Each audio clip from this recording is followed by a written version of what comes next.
It was 2 in the morning when Trevor got home. He saw me sitting on the couch and froze for a split second, then plastered on a smile. Hey, babe, why are you still up so late? Trevor came over, wanting to hug me, but this wave of cloying, sweet perfume hit my nose first. I frowned and dodged him. Before I could say anything, I saw it, a bright red hickey right there on his chest where his shirt was open. My eyes went wide in disbelief, and my hands and feet turned to ice. Trevor noticed I was acting cold and figured I was pissed he was home late. He immediately went into sad puppy mode, all droopy eyes and apologies. I'm so sorry, baby. The company dinner ran late, and I missed our anniversary. I promise it's the last time. He looked so sincere. To prove it, he pulled out his phone like he was about to call the company's shareholders. I'll have them cancel all my meetings for the next few days. I'll stay home and make it up to you, okay? Then, a black lace thong fell out of his pocket. I bent down and grabbed it before he could. What's this? I saw a flash of panic in Trevor's eyes,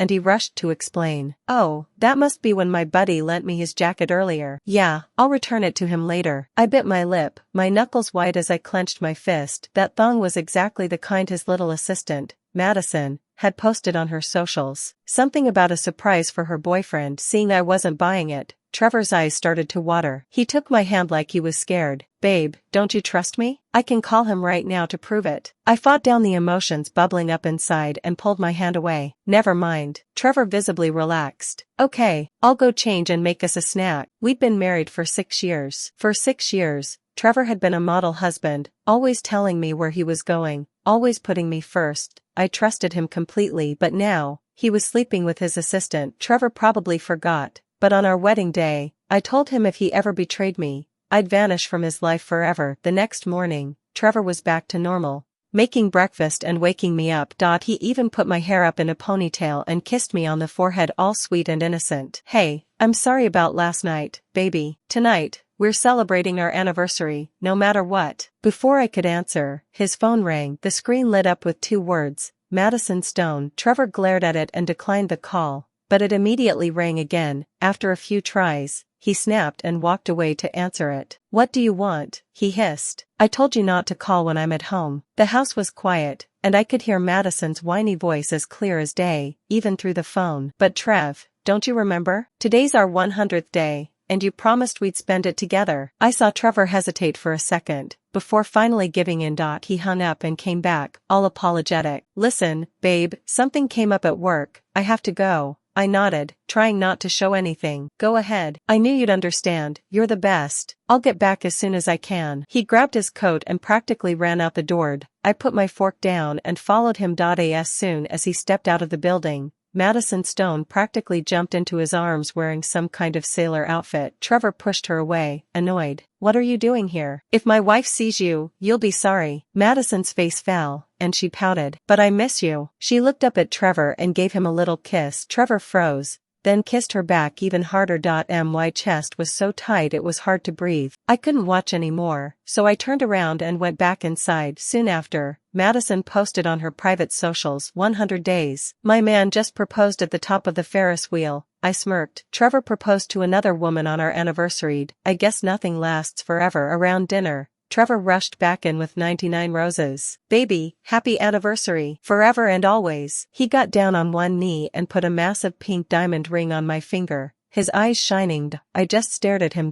If I hadn't seen Madison's socials, I never would have known. Trevor bought an identical ring for her too. Just then, the doorbell rang. Madison was standing there, giving me a look. She pulled a black wallet out of her purse. Trevor was in such a rush. He left this at my place. I thought I'd bring it by. Trevor's face was stone cold. He grabbed her arm and dragged her outside. Okay, you dropped it off. You can go now. Madison's eyes welled up with tears. But you two have fun. I'm going upstairs. I cut them off and walked away. They were alone now. Trevor dropped the act. He grabbed Madison's shoulders, his voice hard. You did that on purpose, didn't you? You want my wife to find out? Madison just laughed and slipped her hand under his shirt, teasing him. What? Don't you like it when things get a little crazy? Trevor's eyes darkened, and he threw her onto the couch and jumped on top of her.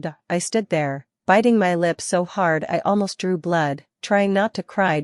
I thought I was prepared for this, but seeing it still made it hard to breathe. Today was the day I found out just how little he valued me. I wiped my eyes and texted my brother on the other side of the country, get my fake ID ready. I'm leaving. My brother worked fast. My escape was set for 3 days later. When we got married, I had my family get me a fake ID, just so Trevor wouldn't feel insecure. Turns out, it was really going to come in handy. Before I left, I had one last gift for Trevor. I walked out of the clinic with abortion papers in my hand, and then I heard a familiar voice. Trevor, we're having a baby. Madison was waving her test results in Trevor's face. Trevor frowned and just gave her a quick hug. I'll send you somewhere. You can raise our kid in peace. Madison pouted and grabbed his arm. No, I don't want to be away from you. Trevor yanked his arm away like she was a pest. Fine, then get rid of it. He turned around and nearly bumped into me. Trevor froze for a second and then rushed over, all worried. Babe, what are you doing here? You okay? I didn't say anything. Just looked past him at Madison's little bump. Trevor cleared his throat. I was feeling sick, and my assistant offered to take me to the pharmacy. Didn't want to worry you. I started to laugh. Trevor must have forgotten we were at a fertility clinic.